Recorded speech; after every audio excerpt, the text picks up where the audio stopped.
शाहजहानाबाद मुगल सल्तनत की राजधानी थी, जिसे 1639 में शाहजहां के जरिए बसाया गया था। शाहजहां ने अपनी राजधानी शाहजहानाबाद मुंतकिल करने का फैसला किया था, जिसके बाद 1648 में वो यहाँ आकर बसे। यही शहर आज पुरानी दिल्ली के नाम से जाना जाता है। ये शहर ज़माना कदीम से ही बादशाहों और सुल्तानों के हुकूमत का मरकज भी रहा है।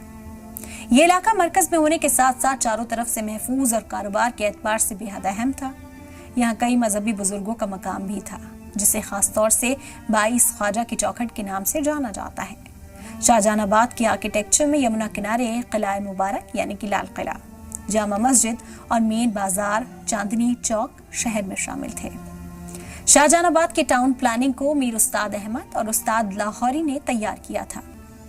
कुछ हिस्टोरियंस का मानना है कि आबादी ज्यादा होने की वजह से शाहजहां ने अपनी सल्तनत की दारुल हुकूमत आगरा से दिल्ली मुंतकिल की थी। वहीं दूसरी तरफ कई तारीखदां कहते हैं कि मुगल सम्राट शाहजहां की ख्वाहिश थी कि मुगल इतिहास में एक नया बाब जोड़ा जाए।